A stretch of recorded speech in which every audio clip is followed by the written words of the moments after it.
What is anxiety to you? To me, anxiety is like that really strong sense of panic and like fear and sometimes even anger. And it's just like a way to let out your kind of fears. This is when she was 6 days old.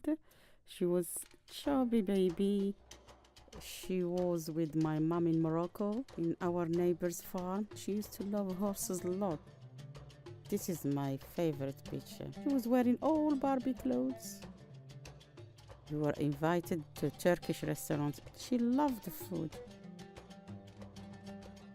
We were going to Morocco in the ferry. The next day, she was wearing a fairy dress and she was walking with her handbag and like a little lady. I took her to have this beautiful picture with the traditional Berber dress. So she was so happy, especially about the lipstick, and she put henna in her hand. This one was her birthday. Every time we put the candle on, her sister blew off. And she started crying, screaming. This picture, it's in Hallfield School. She started at her nursery.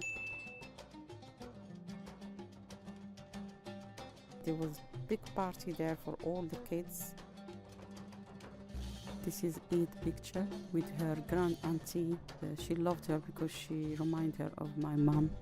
This is when Aisha started having panic attacks. First time she had it, we got ambulance for her to take her to the hospital. She had several panic attacks. The last one, she spent 1 hour in the room. That's why I called the ambulance. And she said she couldn't hear, she couldn't see. The emergency people helped her a lot. So I'm on my way to the Orange Tree Theatre in Richmond to see Claire McIntyre's Low Level Panic. I'm really interested to see how these young women cope with their low-level anxieties and what kind of things might cause it for them and how society plays a role.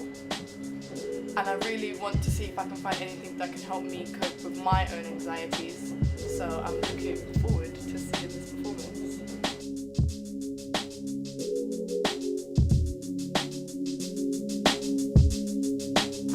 I don't know why did you say what? I don't know. I bet I can hear you. Oh, shush.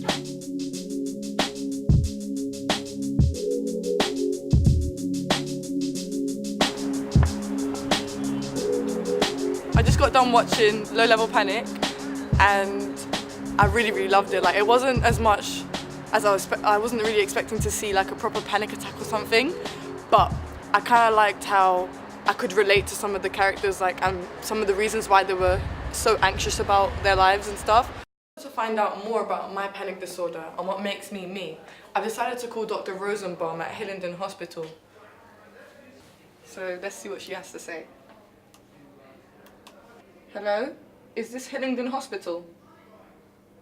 Yes, could you put me through to Dr. Rosenbaum, please?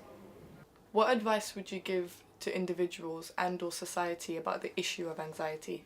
I think it's probably under-recognised, particularly in the young, because it presents very differently in young people to those who are a little bit more mature.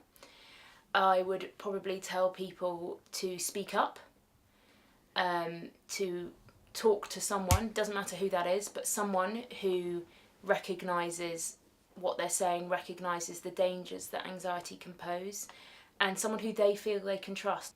How severe do panic attacks get, in your opinion? Panic attacks, a sort of sudden onset of panic attacks, they can be socially debilitating. They can limit what you do socially or limit your career or your education, and the attacks themselves can cause what we call hyperventilation, which is breathing too fast, which means that you drop the level of carbon dioxide in your blood, and if you don't have enough carbon dioxide in your blood, your brain tells you to faint.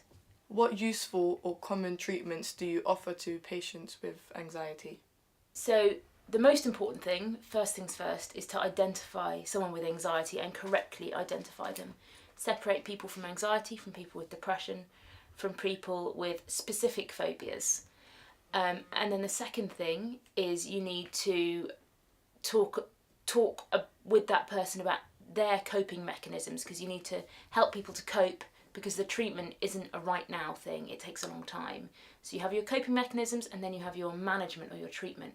Something called cognitive behavioural therapy is very useful. It's a challenging form of therapy done with specialists who talk about exposure to your triggers and how you cope, and then eventually you are able to cope and you overcome your fears. Thank you so much for your time, Dr. Rosenbaum. It's been very helpful.